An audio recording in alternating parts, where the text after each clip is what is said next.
Mbola mahafaly hatrany ry havana, ny miarabantsika rehetra amin'ny anaran'i Jesosy Kristy mahatratra ity alarobia fahafito ambin'ny folo ny volana desambra taona 2025. Ato anatin'izao fandaharana sakafom-panahy izao ary mpanjinantsika hatrany ny lohahevitra manao hoe manantena an'Andriamanitra. Mivavaka isika ry havana. Andriamanitra ray ny famindrapo, mifaly ny fonay midera mankalaza manome voninahitra anao ary miondrika mpanajana manoloana ny seza fiandriananao. Terainay ianao Andriamanitra ny amin'ny fitiavanao sy ny fitantananao anay.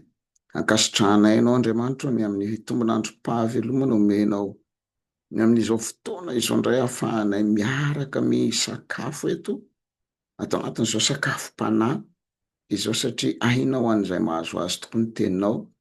Fahasalamana ho an'ny nofony rehetra. Tompo, mitenena aminay satria ny teninao aina sy fanahy. Mitenena aminay fa vonona iaino anao izahay amin'ny anaran'i Jesosy. Amen. Eny ary havana ny sakafom-panahintsika amin'ity anio ity dia arak'izay hita ao amin'ny epistily voalohany ho an'ny Timoty. Timoty voalohany toko faha-efatra ka ny andinin'ny faha-enina hatramin'ny faha-folo. Timoty voalohany toko faha-efatra ka ny andinin'ny faha-enina hatramin'ny andininy faha-folo. Toy izao mivaky izany amin'ny anaran'i Jesosy.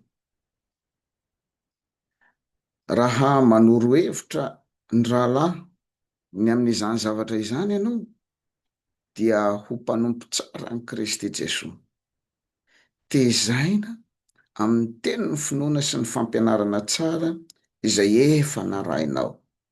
Fa ny anganongano ratsy fanaom-bavy antitra dia lavo ka mampiasa ny tenanao ho amin'ny toe-panahy araka an'Andriamanitra. Fa mahasoa kely ihany ny fampiasana tena. Fa ny toe-panahy araka an'Andriamanitra no mahasoa amin'ny zavatra rehetra ka manana ny teny fikasana amin'ny fiainana ankehitriny sy ny ho avy koa. Mahatoky izao teny izao ka tokony ekena amin'ny fankasitrahana rehetra. Fa izany no hikelezanay aina sy ezahanay satria izahay manantena an'Andriamanitra velona, izay mpamonjy ny olona rehetra, indrindra fa izay mino. Amen. Ray masonao manamasinanay amin'ny fahamarinana, ny teninao no fahamarinana. Amen. Anapaka ao am-ponareo ny ry havana ny fiadanan'i Kristy. Amen. I Paoly moa zany no manoratra ho an'ny Timoty. Timoty dia mbola pastera, mbola tanora kely tamin'izany fotoana izany ary nanoratra an'izao epistily izao Paoly mba hanoro azy ny hitoetra amin'ny mpanompo marina ao anatin'ny tontolo feno fampianarana diso, feno finoana mifangaroaro ary tsy ampy ny fahalalana fa ilaina ny fanazaram-panahy, ny fifehezan'ny tena, ny fanantenana miorina amin'Andriamanitra velona. Ary izany no ambara ato amin'ity sakafom-panahintsika amin'ity anio ity. Andeha ho jerentsika isana andininy izany sakafom-panahy izany raha mijerentsika manko manomboka ao amin'ny andininy faha-enina toy izao mivaky izany amin'ny anaran'i Jesosy. Raha manoro hevitra ny rahalahy ny amin'izany zavatra izany ianareo dia ho mpanompo tsara ny Kristy Jesosy. Tezana amin'ny teny ny finoana sy ny fampianarana tsara izay efa narahinao. Eto izany dia tena hoe antsoina mihitsy i Timoty mba ny ao manomboka amin'ny andiny voalohany ihany dia resaka fampianarana momba ny demonia izay no resahan'i Paoly. Fa ilay hoe ampianarina ny olona dia ny fampianarana tenenina eto dia ilay momba ny tenin'ny finoana araka ny efa nambara tamintsika tamin'ny voalohany teo dia nisy fizarazarana finoana mifangaro tamin'izany, nisy fampianaran-diso tamin'izany. Ka nitenenan'ny Paoly any Timoty eto de mba hampiorona ny finoana izy ireo amin'Andriamanitra ray zanaka fanahy masina. Tamin'izany fotoana zany manko de nampifangaroany olona ny finoana kristiana tamin'ny resaka filôzofia, nafangarony olona lay finoana kristiana tamin'ny hoe azo ivavahana hono ny anjely. Ary Paoly tena ferme mihitsy ny teny hoe non non non non non non non, Andriamanitra ray zanaka fanahy masina irery ihany. Ary io lay atao hoe Andriamanitra tokana miseho amin'ny endrika anankitelo. Rehefa manazava an'izay hoe Andriamanitra tokana miseho amin'ny endrika anankitelo zay aho de miteny foana hoe Andriamanitra ray anie hitantsika vue de face tahaka an'izao zany. Andriamanitra zanaka hitantsika vue de profil avato indray zany. Andriamanitra fanahy masina hitantsika vue de dos avato indray zany. Fa iza foana Andriamanitra tokana tahaka ny hoe pastera Koera hitanareo vue de face, vue de profil, vue de dos. Ary zay le teneniko foana hoe Andriamanitra tokana io miseho amin'ny endrika anankitelo, vue de face, vue de profil, vue de dos. Ary ny tenenana an'izany de mba ahatonga ny olona hametraka tsara fa ny Andriamanitra ivavahantsika de Andriamanitra tokana, tsy mizarazara. Fa lay fiasany no miseho amin'ny endrika Andriamanitra ray mpahary, Andriamanitra zanaka mpamonjy, Andriamanitra fanahy masina mpampatsiahy, mpanolo-tsaina. Ary izany ny tiany Paoly apetraka ao anatin'ny sain'ny Timoty mba hahatonga ny Timoty de ny mbola tanora de fa hay hampianatra andreo kristianina tamin'izany fotoana zany mba hanana ny kristianina toe-panahy araka an'Andriamanitra. Rehefa mampianatra an'izany ianao de mpanompo tsara ny Kristy. Zay le ambarany eo amin'ny andiny fahaenina. Fanontaniana mipetraka de zao: inona no nampianarinao hatramin'izay mba hahatonga anao mpanompo tsara ny Kristy? Inona ny zavatra nivoizinao tao am-piangonana? Inona ny zavatra nivoizinao tany ananina tany? Ary mipetraka ao anatin'ny saina, mpanompo tsara ny Kristy ve? Maraparana ny taona isika zao ry havana amin'ny sasaka ny volana Desambra. Manahoana ianao nandritra n'iny taona rehetrarehetra iny? Tsy olana na hiteny ianao hoe tena tsy navitan'izany tenenon'ny pastera zany tsy olana zany, fa mbola fotoana zao ry havana azonao tena mijoro tokoa ho mpanompo tsara ny Kristy, ka mba mahatonga anao hampianatra ny olona, hampiorona ny olona ao amin'ny Kristy tokoa, fa tsy amin'olona na amin'ny zavatra na amin'ny anjely na amin'ny zavatra hafa. Ny faharoa ry havana, ny andinin'ny fahafito de toy izao fakizany amin'ny anaran'i Jesosy: fa ny anganongano ratsy fanaomba-vy antitra de lavo, ka mampiasa ny tenanao ho amin'ny toe-panahy araka an'Andriamanitra. Rehefa miresaka n'ity hoe inona moa zany le hoe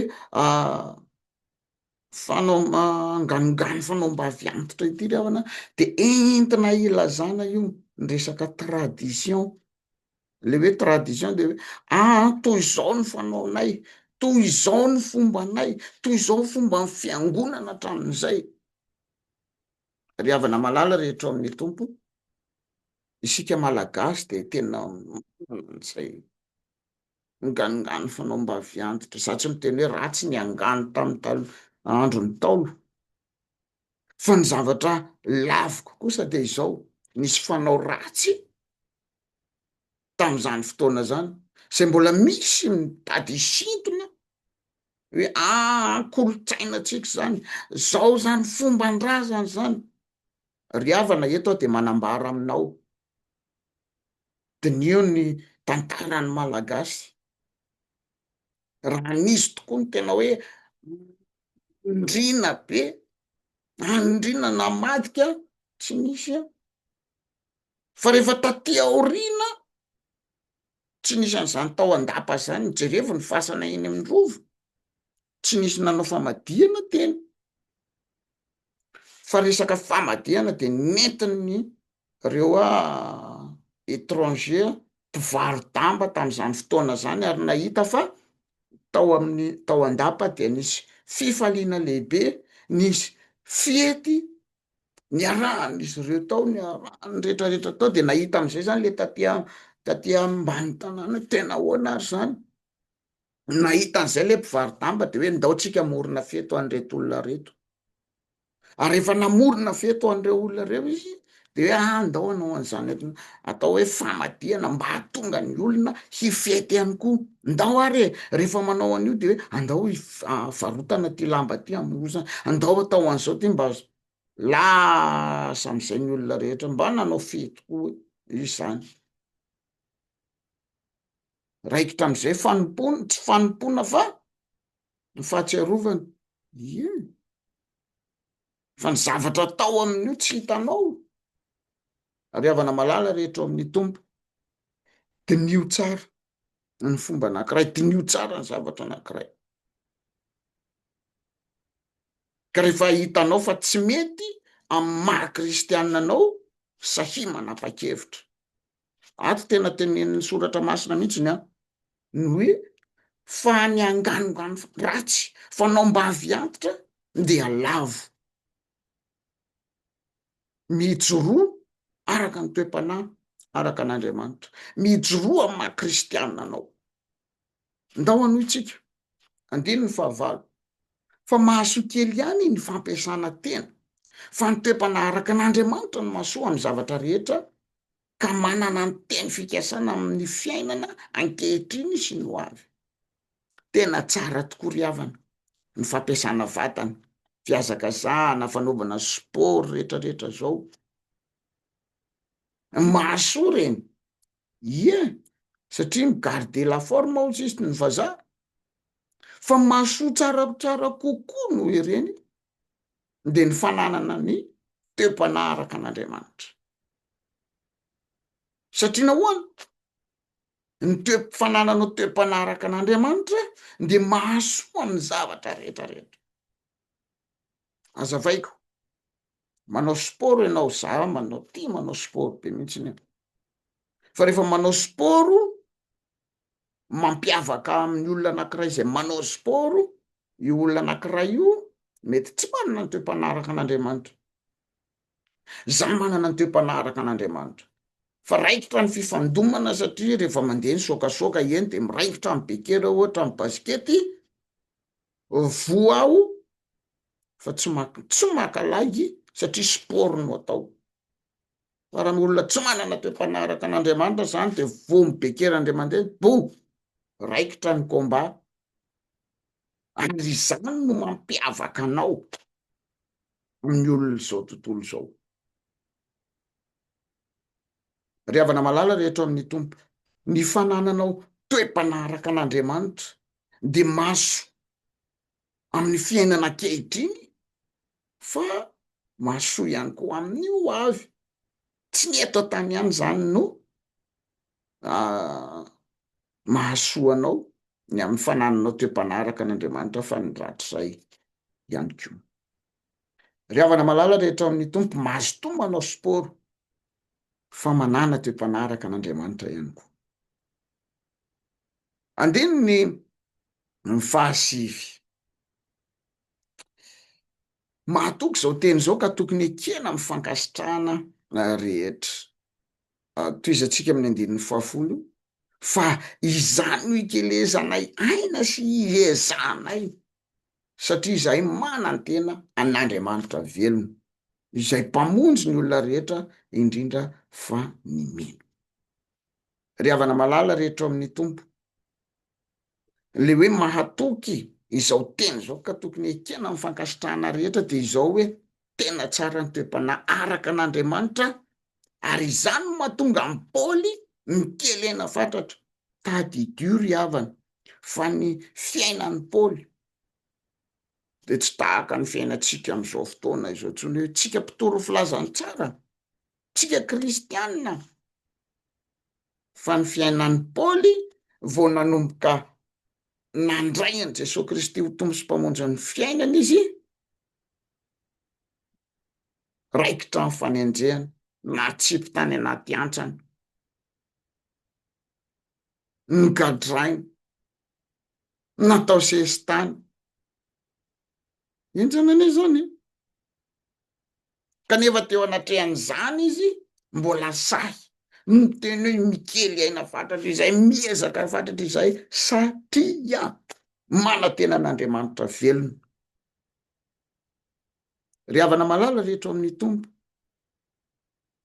misy fanantenanan'Andriamanitra velona ve any anatinao any sao de Andriamanitra matiny ao anatinao ao ka kivy lalandavy ianao maheno an'izany teny zany ary havana de mentanentana atao nataon'ny foko ato wow lay Andriamanitra ivavahako de Andriamanitra velona ary manantena azy aho satria izy mpamonjy ahy mpamonjy ny olona rehetra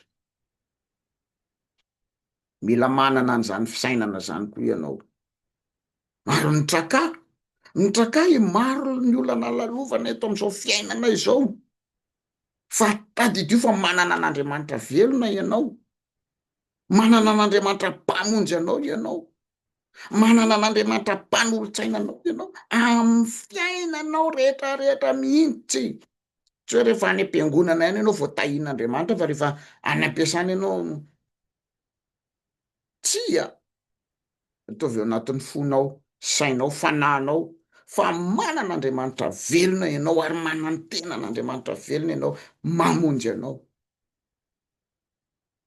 de ampientanetano ny fonao fa manan'Andriamanitra velona ianao hivavaka isika ry havana tompo misaotra anao zahay fa manan'Andriamanitra velona azonay itokizana azonay antenaina izahay ka mba ahatonga anay hanana toe-pana araka anao Andriamanitra hitoro ny filazantsaranao amin'ny olombelona rehetra misaotra ray eo ny anaran'i Jesosy amen eny ary havana